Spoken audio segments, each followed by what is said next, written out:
ఇంతవరకు సజీవంగా ఉంచి సజీవుడైన దేవుని ఆరాధించే భాగ్యాన్ని దేవుడు మనకు అనుగ్రహించాడు. ఇప్పటివరకు పాటల ద్వారా ఆయన్ని స్తుతించుకున్నాం, ఆరాధన వర్తమానం ద్వారా దేవుని ఆరాధించుకున్నాం. 2 పరిశుద్ధ గ్రంథం నుంచి 26వ కీర్తన 6-7 వచనాలు చదవండి. దగ్గరగా నిర్దోషినని నా చేతులు కడుక్కొనును, యెహోవా నీ బలిపీఠము చుట్టూ ప్రదక్షిణము చేయుదును, అచ్చట కృతజ్ఞతాస్తుతులు చెల్లింతును, నీ ఆశ్చర్య కార్యములను వివరింతును.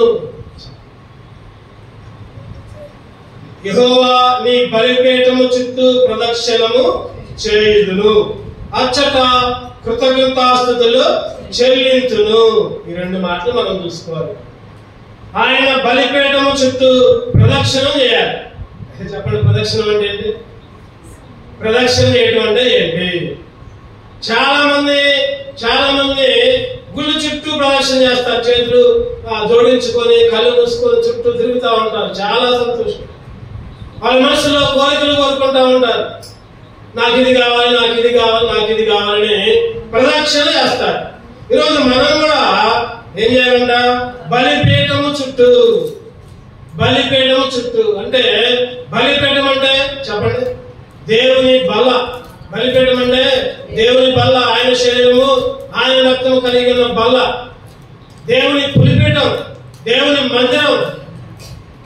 ఆయన బలిపీఠము చుట్టూ ఏం చేయాలంటే మనం ప్రదక్షిణం చేయాలి, ప్రదక్షిణం చేయాలి. ఇంకా ఏముంది అక్కడ? అచ్చట కృతజ్ఞతాస్తుతులు చెల్లింతును, కృతజ్ఞతాస్తుతులు చెల్లింతును అంటే ఏంటి? చెప్పండి, కృతజ్ఞతాస్తుతులు అంటే ఏంటి? దేవుని ఆరాధించడం, దేవుని ఘనపరచడం, దేవుని స్తుతించడం. అయ్యా నాకు ఈ మేలు చేసావయ్యా, అయ్యా నాకు ఈ కష్టాన్ని తెచ్చావయ్యా, దీన్ని బట్టి కూడా నేను నిన్ను స్తుతిస్తాను. మేలును బట్టి, కష్టాలను బట్టి, సంతోషాన్ని బట్టి, దుఃఖాన్ని బట్టి కూడా, బాధలను బట్టి కూడా దేవుని స్తుతించాలి. అచ్చట అంటే చెప్పండి, దేవుని బల దగ్గర, దేవుని బలిపీఠం దగ్గర ఏం చేయాలి మనం? చెప్పండి, కృతజ్ఞతాస్తుతులు చెల్లించాలి. ఈరోజు బలిపీఠం యొక్క అనుభవంలో మనం ఏమేం చేయాలి? బలిపీఠం యొక్క అనుభవంలో దేవుడు మనకి ఈ బల దగ్గర, ఈ బలిపీఠం దగ్గర, లేకపోతే ఈ మందిరంలో దేవుడు మనకి ఏమేమి చేశాడు, ఏమేమి బలిపీఠం యొక్క ఆశీర్వాదాలు అనుగ్రహించాడు. క్లుప్తంగా ఒక 5 విషయాలు ధ్యానం చేసుకుని ఆరాధనలోకి వెళ్దాం. చదవండి, బలిపీఠం దగ్గర మనకి ఏం దొరికింది? బలిపీఠం దగ్గర మనకి ఏమేమి జరిగింది? ఒకటిగా కీర్తనలు 84:3 వచనం చదవండి. బలిపీఠం దగ్గర ఏం మేలు జరిగింది? కీర్తనలు 84:3. సైన్యములకు అధిపతియగు యెహోవా నా రాజా, నా దేవా, నీ బలిపీఠము వద్దనే పిచ్చుకలకు నివాసము దొరికెను. నీ బలిపీఠము దగ్గరే పిచ్చుకలకు నివాసము దొరికెను, పిచ్చుకలకు నివాసము దొరికెను.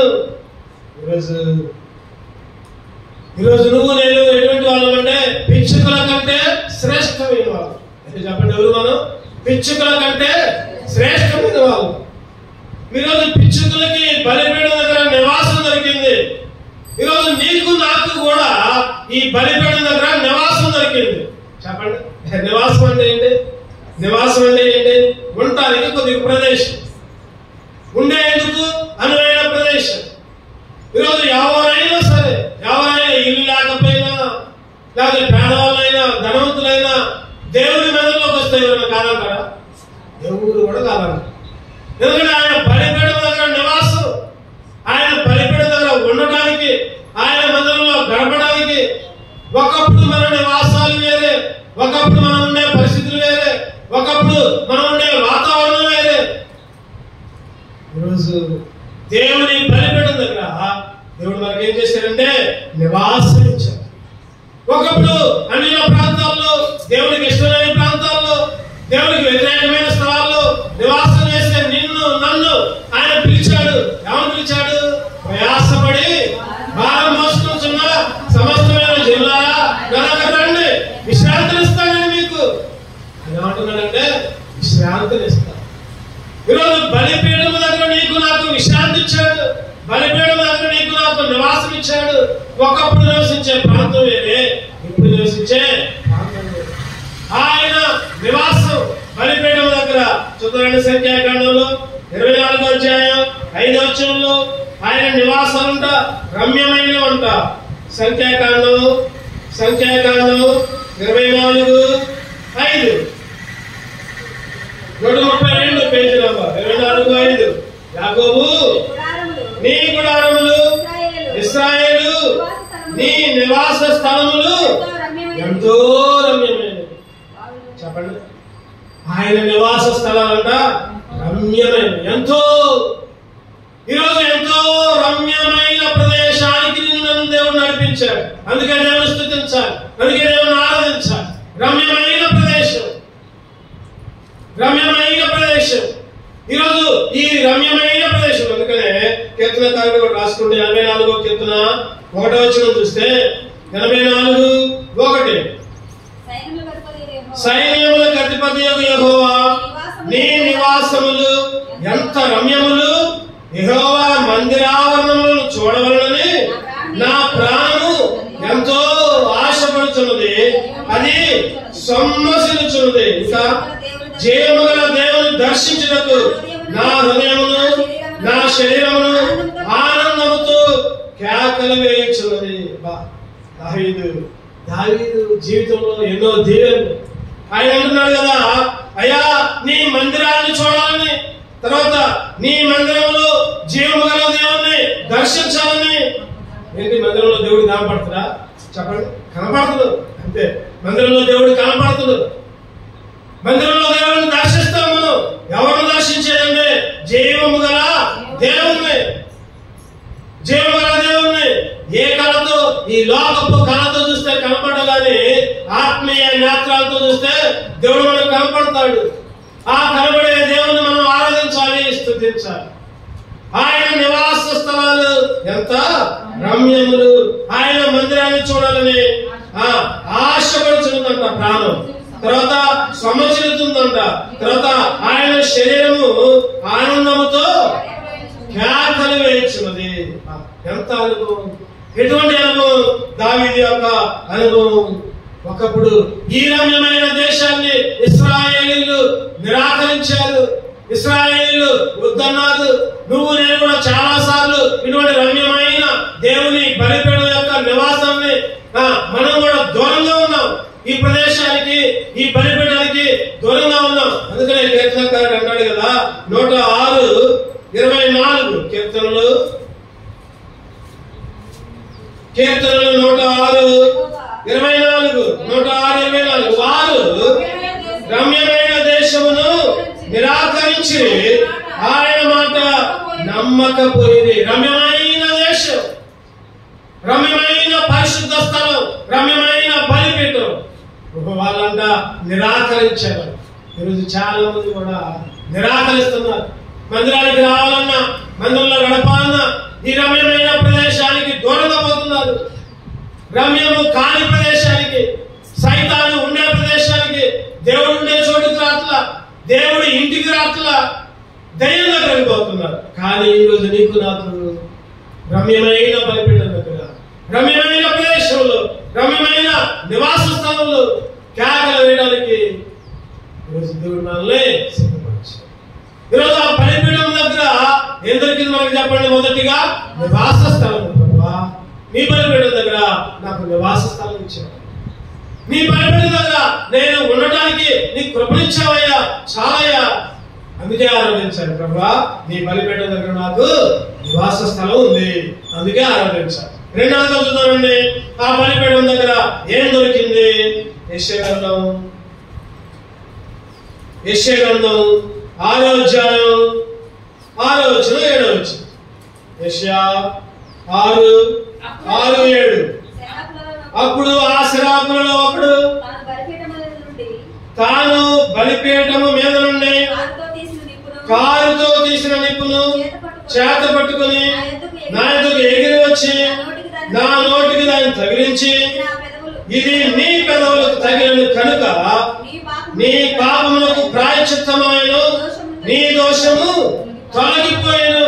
రెండవదిగా ఆయన బలిపీఠం దగ్గర నిప్పు ఉంది. చెప్పండి, ఒకటోదేమో బలిపీఠం దగ్గర నివాస స్థలం ఉంది. ఆయన బలిపీఠం దగ్గర నివాస స్థలం దొరికింది, రమ్యమైన ప్రదేశం దొరికింది. రెండవదిగా ఆయన బలిపీఠం దగ్గర ఏం దొరికిందంటే నిప్పు, అగ్ని. ఆయన బలిపీఠము సామాన్యమైనది కాదు. ఆయన బలిపీఠము నిప్పుతో. ఈరోజు ఎవరైతే ఆయన బలిపీఠం దగ్గరకు వస్తారో ఆయన ఏం చేస్తాడు చెప్పండి? ఫస్ట్ నిప్పుతో కాలుస్తా ఉంటాడు, నిప్పుతో కాలుస్తా ఉంటాడు. ఆయన ఎప్పుడైతే ఆ నిప్పుతో కాల్చాడో పాపమంతా పోతుంది, దోషాలన్నీ పోతాయి. చెప్పండి, అతిక్రమ క్రియలన్నీ, దుర్మార్గత అంతా, దుష్టత్వం అంతా కాలిపోద్ది. ఎక్కడ? బలిపీఠం దగ్గర. ఈరోజు చాలా మంది బలిపీఠం దగ్గరికి రావడానికి భయపడుతున్నారు. ఎందుకంటే వాళ్ళలో ఉన్న దుర్మార్గత పోద్యము, వాళ్ళలో ఉన్న దోషమంతా పోద్యము. వాళ్ళు దోషాన్ని పోగొట్టుకోవడానికి ఇష్టపడతారు. చాలా మంది దేవుని మందిరానికి రావాలంటే భయం. కారణం ఏంటంటే వాళ్ళ పాపాలు, వాళ్ళ దోషాలు, వాళ్ళ అతిక్రమ క్రియలు దేవుని మందిరానికి దూరంగా ఉంచుతాయి. మందిరంలోకి రావడానికి ఇష్టపడలేదు. ఎప్పుడైతే బలిపీఠం దగ్గర వచ్చాను, యెషయా గారు అంటున్నారు కదా, ఏమన్నారు చెప్పండి? యెషయా గారు, పాపమంతా ఆయన పెదాలకు తగిలిందంట. చదవనమాట. ఆయన బలిపీఠం దగ్గర నుండి కారుతో తీసిన నిప్పును చేతబట్టుకుని ఎగిరి వచ్చి నా నోటికి దాన్ని తగిలిస్తే, ఇది నీ పెదవులకు తగినను కనుక నీ పాపములకు ప్రాయశ్చిత్తమైన, నీ దోషము తొలగిపోయిను. ఎంత ధన్యత, ఎంత ఆశీర్వాదకరం, ఎంత దీవెన. ఆయన బలిపీఠం దగ్గర నిప్పుతో మన దోషాలన్నీ కాల్చాడు, మన పాపాలన్నిటికీ ప్రాయశ్చిత్తం చేశాడు. ఎందుకు దేవుని స్తుతించాలి? ఎందుకు ఆయన ఆరాధించాలి? ఆయన బలిపీఠం దగ్గర ఒకప్పుడు పవిత్రత లేదు, ఒకప్పుడు అంతా దుర్మార్గతే. అరికాలి వరకు మెండెత్తి వరకు అంతా పాపమే. చూపుల్లో పాపం, తలంపుల్లో పాపం, చేతుల్లో పాపం, కాళ్ళల్లో పాపం, శరీర అవయవాలన్నీ కూడా పాపానికి దాసత్వముగా ఉంటే, ఎప్పుడైతే ఆయన కారు నిప్పుతో తగిలించాడు, ఆ బలిపీఠం దగ్గర కారు నిప్పుతో పెదాలు ఖండించాడు, పాపమంతా పోయింది, దోషమంతా పోయింది, ప్రాయశ్చిత్తం వచ్చింది. ఏమైపోయా? మనం పరిశుద్ధులుగా మారాం, పవిత్రులుగా మారాం. 1 యోహాను 1:7 ప్రకారం చదవండి. ఆయన రక్తము ద్వారా, 1 యోహాను 1:7 చివరి భాగం చదువుదాం. అప్పుడు ఆయన కుమారుడైన యేసు రక్తము ప్రతి పాపము నుండి మనల్ని, ప్రతి పాపము నుండి పవిత్రులుగా చేసింది. ఆయన రక్తం. బలిపీఠం దగ్గర ఏముంది చెప్పండి? బలిపీఠం దగ్గర ఆయన రక్తం ఉంది, ఇంకా ఆయన శరీరం ఉంది. ఈరోజు ఆ బలిపీఠం యొక్క దీవెనలు, బలిపీఠం యొక్క ఆశీర్వాదం, బలిపీఠం ద్వారా నీకు నాకు ఏ మేలు జరిగాయి? మొదటిగా ఆయన బలిపీఠం దగ్గర చెప్పండి అందరూ, నివాస స్థలము. రెండవదిగా ఆయన బలిపీఠం దగ్గర నిప్పు, కారు నిప్పు తగిలించి పాపమంతా, దోషమంతా ప్రాయశ్చిత్తం. అందుకే దేవుని స్తుతించు. చూద్దాం. మూడవదిగా ఆయన బలిపీఠం దగ్గర ఏముంది? కీర్తనలు 43:4. కీర్తనలు 43:4. అప్పుడు నేను దేవుని బలిపీఠం వద్దకు నాకు ఆనంద సంతోషములు కలుగులేని దేవుని యొద్దకి చేరుదును. దేవా, నా దేవా, సితారా వాయించుచు నీకు కృతజ్ఞతాస్తుతులు చెల్లించెదను. మూడవదిగా ఆయన బలిపీఠం దగ్గర ఆనందం, సంతోషం. చెప్పండి, ఆయన బలిపీఠం దగ్గర ఆనందం, సంతోషం. ఆనందం, సంతోషం. ఈరోజు నీ పరిస్థితి, నా పరిస్థితి బయటకు చూస్తే అంత బాధాకరమైన పరిస్థితులు. కుటుంబాల్లో ఆరోగ్యాలు సరిగా ఉండవు, ఆర్థికంగా ఇబ్బందులు, అప్పులిచ్చే వాళ్ళు ఉండరు, లేకపోతే సమస్యలు, లేకపోతే శరీర బలహీనతలు, డబ్బులు అవసరం, లేకపోతే ఇంకా మనం చేసే ప్రతి పని కూడా ఎన్నో ఆటంకాలు. కానీ ఆయన ఇంటి దగ్గరే. ఎప్పుడైతే ఆయన మందిరానికి వస్తాము, ఎప్పుడైతే ఆయన బలిపీఠం దగ్గరకు వస్తాము, చెప్పండి, దుఃఖము చెప్పాలి, పూజ చేయాలి.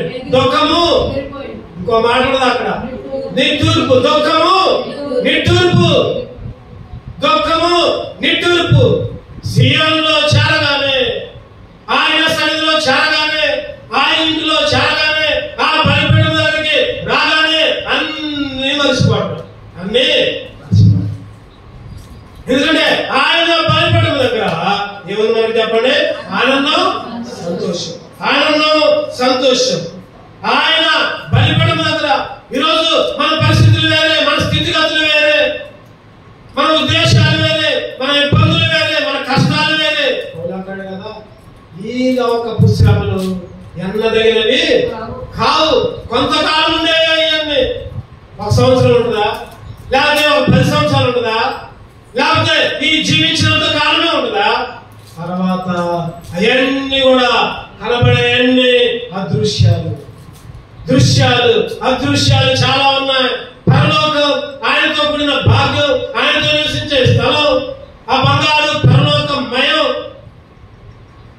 ఆకలి ఉండదు, దప్పిక ఉండదు, దుఃఖం ఉండదు, నిట్టూర్పు ఉండదు, కన్నీరు ఉండదు, శాపగ్రస్తమైనది ఏది కూడా ఉండదు అక్కడ. అంత ఆనందమే, సంతోషమే. ఈ లోకపు శ్రమలు, ఈ లోకపు కష్టాలు అన్ని కూడా ఎన్నదగినవి కావు అని ఉండదు. అదే మనకు ఒక నిరీక్షణ. బలిపీఠం దగ్గర మనకు ఒక నిరీక్షణ. ఏంటిదా నిరీక్షణ అంటే, ఏదైనా కష్టం వచ్చింది అనుకోండి, ఏదైనా ఇబ్బంది వచ్చింది అనుకోండి, కాలం ఉంటే 1 రోజు ఉంటుందేమో, లేకపోతే 1 సంవత్సరం ఉంటుందేమో, లేకపోతే బ్రతికినంత కాలం ఉంటుందేమో. చనిపోయిన తర్వాత నేను ఆయన దగ్గరికి వెళ్తాను. ఈరోజు బలిపీఠము దగ్గర నిరీక్షణ ఉంది, బలిపీఠము దగ్గర ఆనందము, సంతోషం. అందుకనే కీర్తనకారుడు 43వ అధ్యాయంలో 5వ వచనం చూస్తే, నా ప్రాణమా నీవేళ కృంగి ఉన్నావు, నాలో నీవేళ తొందరపడుచున్నావు, దేవుని యందు నిరీక్షించుము, ఆయన నా రక్షణకర్త, నా దేవుడు, ఇంకను నేను ఆయన్ను స్తుతించెదను.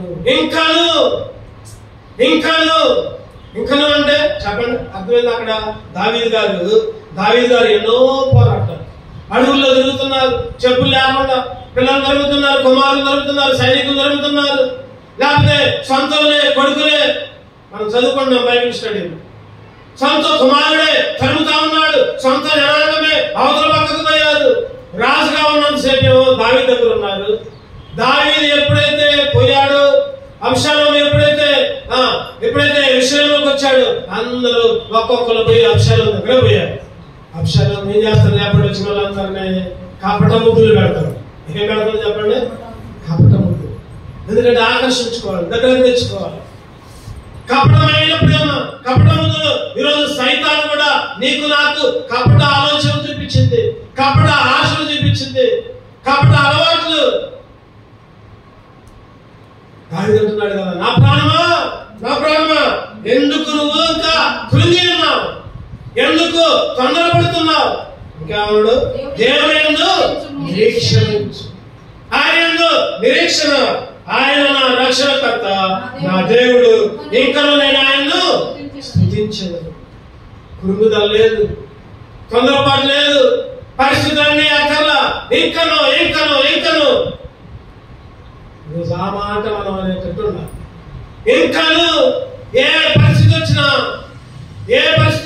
ఇబ్బంది ఎదురైనా, కష్టం ఎదురైనా, శోధన ఎదురైనా, ఏది ఎదురైనా సరే, నేనెల్లప్పుడు చెప్పండి, నేనెల్లప్పుడు యెహోవాను సన్నుతింతును, నిత్యము ఆయన కీర్తి నా నోట నుండును.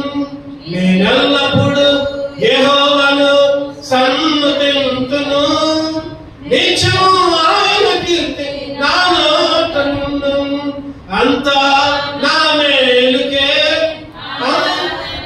ఆరాధన యేసుకే,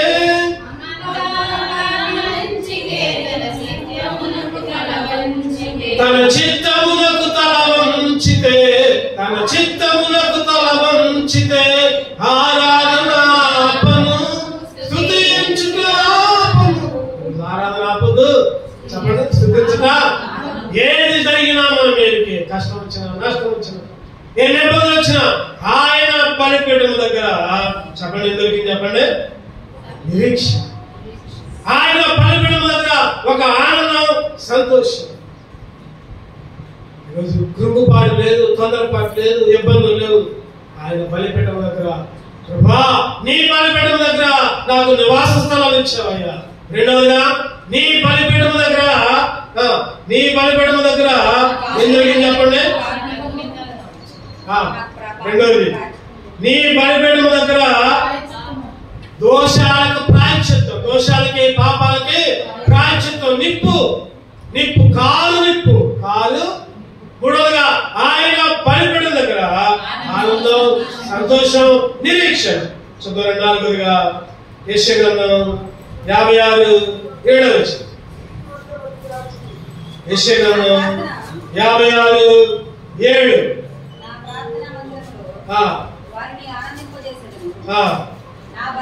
నా ప్రార్థనా మందిరములో వారిని ఆనందింపజేసెదను. నా బలిపీఠం మీద వారర్పించు దహన బలులను నాకు అంగీకారములను. నా మందిరము సమస్త జనులకు ప్రార్థన మందిరం అనబడును. ఆయన బలిపీఠం దగ్గర వారర్పించు దహన బలులు. చెప్పండి. ఈరోజు బలిపీఠం దగ్గర నాలుగో ఆశీర్వాదం ఏంటంటే ఆయన బలిపీఠం దగ్గర దహన బలులు అర్పిస్తున్నాం మనం. దహన బలులు ఏంటి? దహన బలి అంటే చెప్పాలి. దహన బలి అంటే ఏంటి? ఎవరు అర్పించదు దహన బలి. అందుకనే దహన బలి అంటే ఏంటి తెలియదు. ఏంటిదా దహన బలి? ఆయన బలిపీఠం దగ్గర ప్రార్థన ఏంటి? దహన బలి. ఆ రోజుల్లో దహన బలి అంటే పొట్టెళ్ళు, మేకలు, లేకపోతే ఇంకా ఏదో తెచ్చి బలి అర్పించేవాళ్ళు. ఒక దిమ్మేసుకొని ఆ దిమ్మ మీద తగలబెట్టి కాల్చి ఒక బలిగా అర్పించి అందరూ దాన్ని తినేవాళ్ళు. ఆ రోజుల్లో అది ఎప్పుడైతే యేసుక్రీస్తు ఈ లోకానికి వచ్చాడో, రక్తాన్ని కార్చాడు, బలిపీఠం మారింది, దహన బలి మారింది. ఏంటిదా దహన బలి అంటే ప్రార్థనే. చెప్పండి, ఏంటిదా దహన బలి? ప్రార్థన చేయట్లా బలిపీఠం దగ్గర. అందుకనే తెలియట్లా. బలిపీఠం దగ్గర సంఘ ప్రార్థనకు రావట్లా. అందుకనే ఆ బలిపీఠం దగ్గర విలువ తెలియట్లా. ఏదో ఆదివారం వస్తున్నాం, పోతున్నాం. బలిపీఠం దగ్గర ప్రార్థనలే దహన బలి, ప్రార్థనలే ధూపం ఉందా? చెప్పండి. ఈరోజు దేవుడు నీకు నాకు ప్రార్థన చేసుకోవడానికి ఆయన బలిపీఠాన్ని ఇచ్చాడు. ఎవరు వచ్చినా సరే, ఎవరు వచ్చినా ఆయన మందిరంలో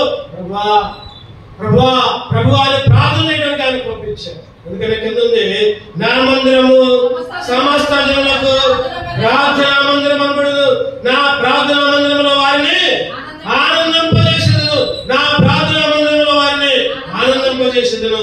నా బలిపీఠం మీద వాళ్ళు అర్పించు దహన బలులు నాకు అంగీకారం. ఆయన మన కార్యాలని సఫలం చేస్తాడు. ఎప్పుడు ఆయన బలిపీఠం దగ్గర దహన బలి అర్పిస్తే. ప్రభువా నీ బలిపీఠం దగ్గర దహన బలి అర్పించే భాగ్యాన్ని నాకు ఇచ్చాడు. అందుకని దావీదు అంటాడు, నా కార్యము సఫలము చేయు తండ్రికి. చదవండి కీర్తనలు 57:2. కీర్తనలు 57:2. మహోన్నతుడైన దేవునికి నా కార్యము సఫలము చేయ దేవునికి నేను మొరపెట్టుచున్నాను. నా కార్యము సఫలము చేయ దేవునికి నేను మొరపెట్టుచున్నాను. ఎవరికి మొరపెట్టేది మనకి? చెప్పండి. ఎవరికి మొరపెట్టేది మనం? మన కార్యాలు సఫలము చేసే దేవుడు.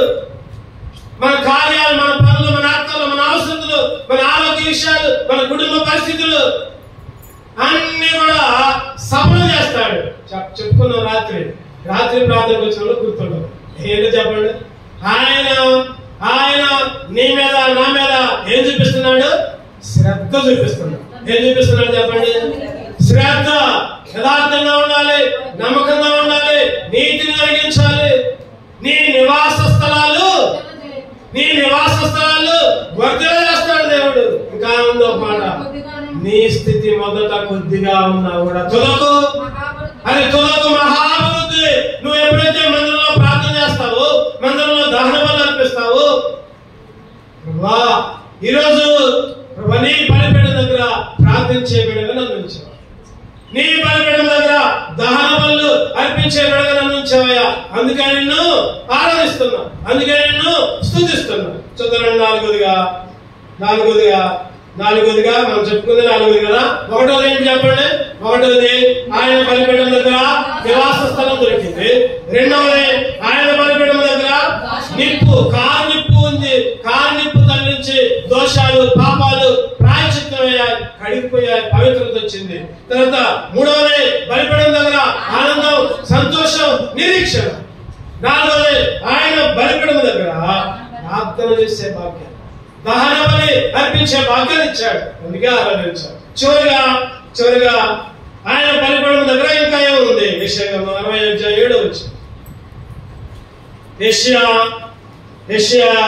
67 నీ కొరకు కేదారు గొర్రె మందలని కూడుకొను, నెబాయేతు పొట్టేళ్లు నీ పరిచర్యకు ఉపయోగములగును, అవి నా బలిపీఠము మీద అంగీకారములగును. నా శృంగార మందిరము నేను శృంగారించెదను. చాలు, నా శృంగార మందిరము నేను శృంగారించెదను. అవి నా బలిపీఠం మీద అంగీకారములగును. గొర్రెల మందులన్నీ, పొట్టేళ్ళన్నీ పరిచర్య కంట ఏమైంది చెప్పండి? పరిచర్యకే. అంటే నా తలంపు ఏంటంటే ఐదో విషయం, ఆయన బలిపీఠం దగ్గర ఒక దైవ క్రమం, ఒక పద్ధతి. ఆయన మందిరంలో, ఆయన సన్నిధిలో, సీయోను మందిరంలో ఒక క్రమం ఉంది. ఒక క్రమ పద్ధతిగా రావడం. చెప్పండి, ఏం చేస్తారు? ఆనందమే ఒక ఇద్దరు ముగ్గురు ప్రార్థన చేయడం, తర్వాత పాటలు పాడుకోవడం, తర్వాత ఆరాధన వర్తమానం, తర్వాత సండే స్కూల్ అని, తర్వాత బలవర్తమానం అని, సమయం ఉంటే ముగింపు వర్తమానం అని, తర్వాత కానుకలని, తర్వాత ఆశీర్వాద ప్రార్థనని, ఎక్కడావో ప్రపంచమంతా ఎక్కడికైనావో ఒక క్రమ పద్ధతి. చెప్పండి, ఒక క్రమ పద్ధతి. స్కూల్కి పోతే ఎట్లా ఉంటే చెప్పండి? స్కూల్కి పోయినా, కాలేజీకి పోయినా ఎట్టబడితే అక్కడ పోతారా మాస్టర్లు? ఎట్టబడితే అక్కడ టీచర్లు పోతారా? వాళ్ళకు ఒక టైం టేబుల్ ఇస్తారు. ఇగో పలానా టైం నుంచి పలానా టైం దాకా నువ్వు ఆ కాలేజీలో ఆ క్లాస్ లో ఉండాలి. ఇగో 8 నుంచి 9 దాకా నువ్వు 10th క్లాస్, లేదా 9 నుంచి 10 దాకా ఫస్ట్ ఇంటర్, లేదా సెకండ్ ఇంటర్, లేదా ఒక్కొక్క పీరియడ్ కేటాయిస్తారు. ఒక క్రమ పద్ధతి. ఈ లోకపు స్కూల్లో దేవుని మందిరంలో దేవుని క్రమం. ఏంటిదా క్రమం చెప్పండి? పాటలు, ప్రార్థన, ఆరాధన వర్తమానం, అందరూ వ్యక్తిగతంగా ఆరాధన చేయడం, తర్వాత సండే స్కూల్ పరిచర్య, తర్వాత బలవర్తమానం. అందరూ కూడా శరీరంలో, ఆ రక్తంలో ఒకే పాత్రలో, వేరు పాత్రలో గుర్తుపెట్టుకోండి. ఒకే పాత్రలో చేయడం, ఒకే పాత్రలో తారడం. ఆయన బలిపీఠం దగ్గర వేయండి. ఎక్కడ అయ్యింది చెప్పండి? ఎక్కడ అయ్యింది? ఆయన బలిపీఠం దగ్గర. నీ బలిపీఠం దగ్గర అత్యున్నతమైన క్రమాన్ని, ఒక క్రమశిక్షణ గల దైవ బిడ్డగా, ఒక క్రమశిక్షణ గల యేసుక్రీస్తు శిష్యుడిగా ఉంచావయ్యా. అందుకనే అక్కడ రాయబడింది కదా, కేదారు గొర్రెల మందలన్నీ కూడుకొను, నెబాయేతు పొట్టేలు నీ పరిచర్యకు ఉపయోగమగును, అవి నా బలిపీఠముల మీద అంగీకారములగును. నా శృంగార మందిరమును నేను శృంగారించెదను. శృంగార మందిరం ఒక క్రమమైన పద్ధతి. ఈరోజు దేవుడు నీకు, నాకు, నిన్ను, నన్ను అటువంటి క్రమమైన పద్ధతి గల సీయోను సంఘంలో అంగంగా ఉంచారు. అందుకే దేవుని స్తుతించాలి, అందుకే దేవుని ఆరాధించాలి. అందుకనే అపోస్తల కార్యాలు 2వ అధ్యాయం 42వ వచనం చూస్తే చదవండి ఒకసారి. అపోస్తల కార్యాలు 2:42. వీరు అపోస్తలుల బోధనను, సహవాసమును, రొట్టె విరుచుటను, ప్రార్థన చేయటమును చదవాలి. గట్టిగా చెప్పాలి అందరూ. ఎడతెగక చెప్పండి, అందరూ గట్టిగా చెప్పండి. ఎడతెగకంటే చెప్పండి. ఒక ఆదివారం వచ్చి ఒక ఆదివారం రాకపోవడం, లేదా ఒక బుధవారం వచ్చి, లేదా ఒకసారి సంఘ ప్రార్థనకు వచ్చి ఇంకో సంఘ ప్రార్థనకు రాకుండా ఉంటాం కదా. ఎడతెగక ఎక్కడ అపోస్తుల బోధలు, రెండవదిగా సహవాసములు, మూడవదిగా రొట్టె విరుచుటలు, నాలుగవదిగా ప్రార్థన చేయట్లు. ఈ 4 అంట ఒక ఆయన చెప్తున్నాడు. ఈ 4 అంటే 4 పిల్లలు అంట.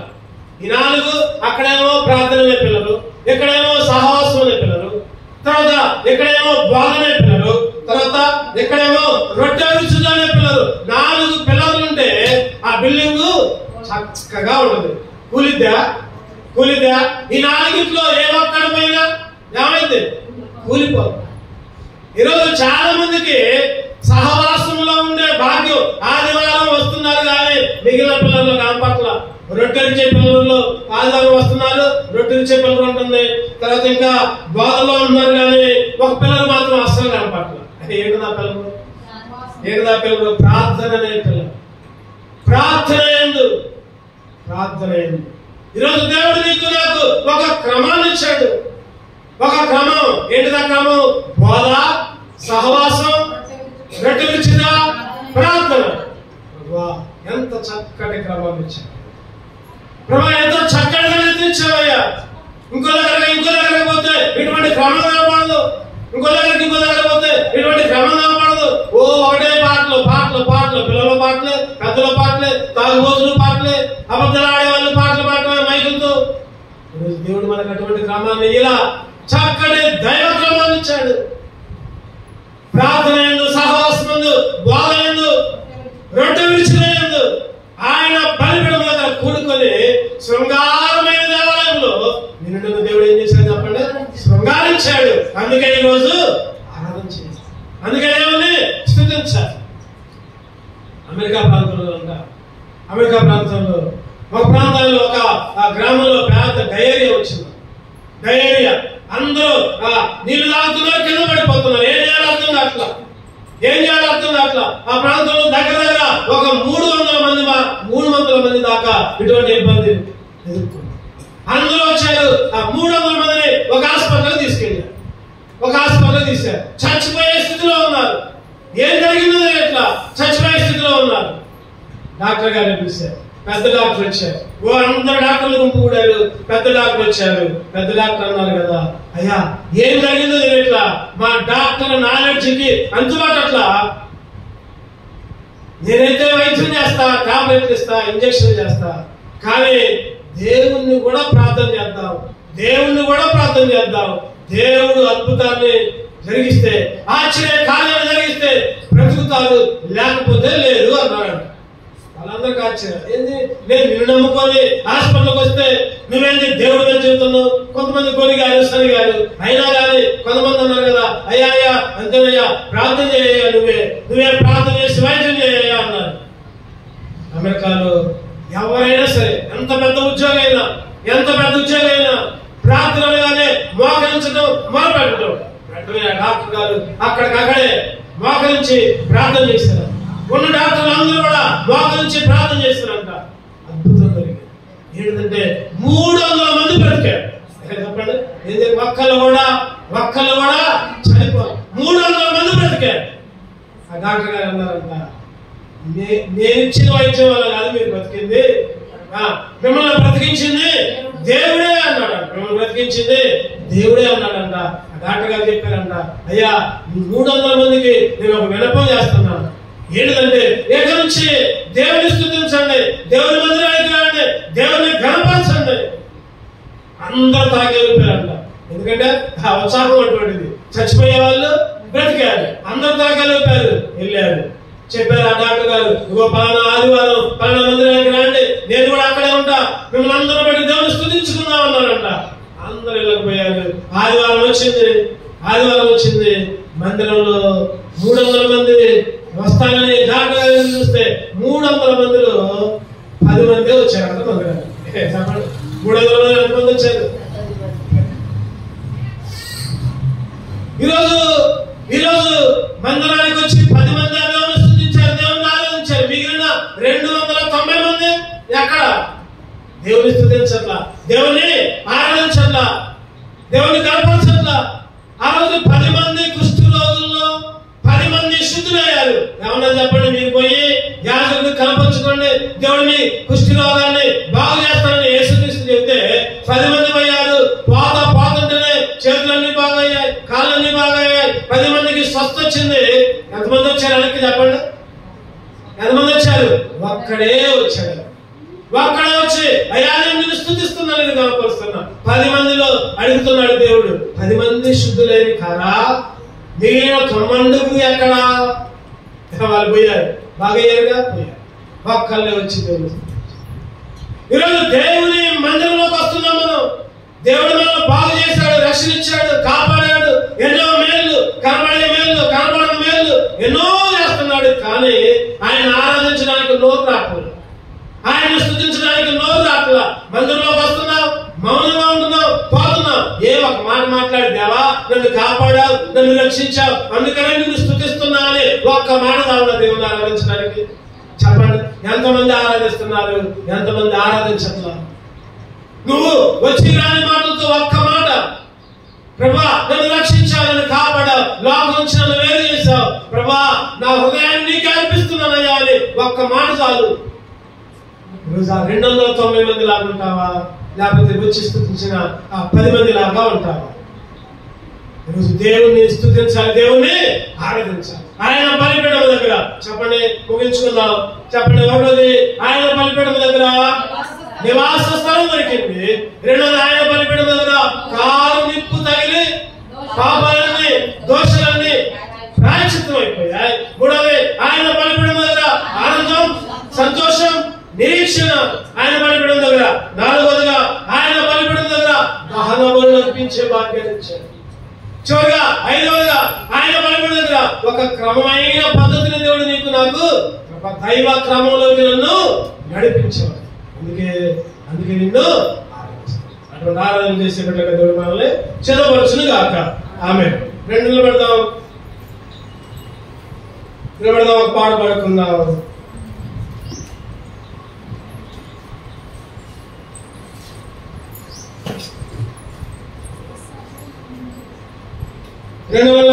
పాట సంఖ్య 241, 207, 1, 3, 4, 1, 3, 4.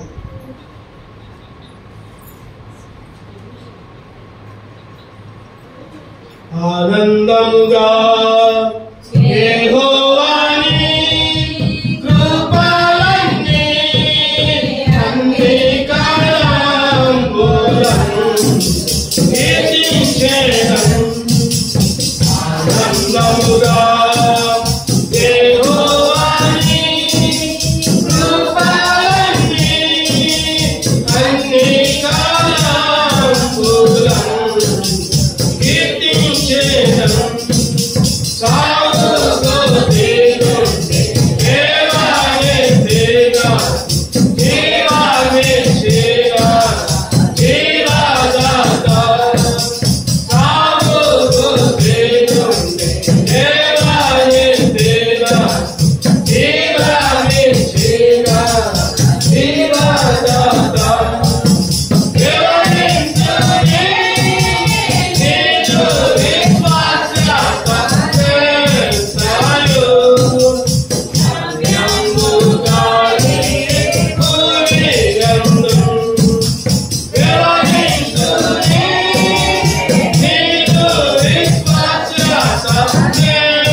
కొనియాడెదను.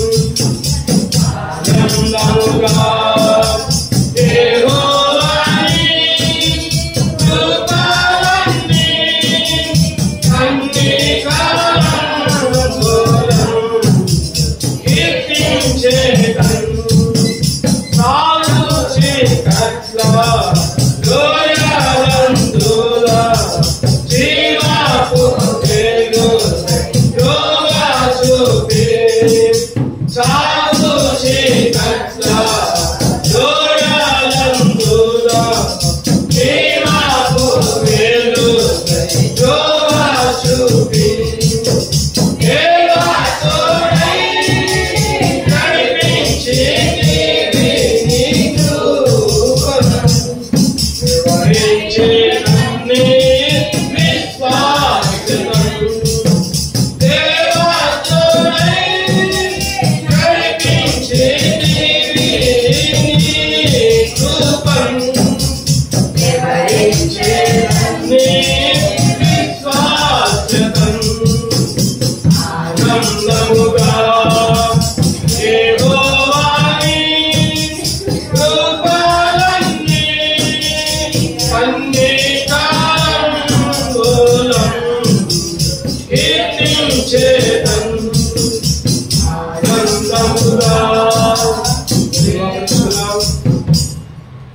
మోకరించుకుందాం.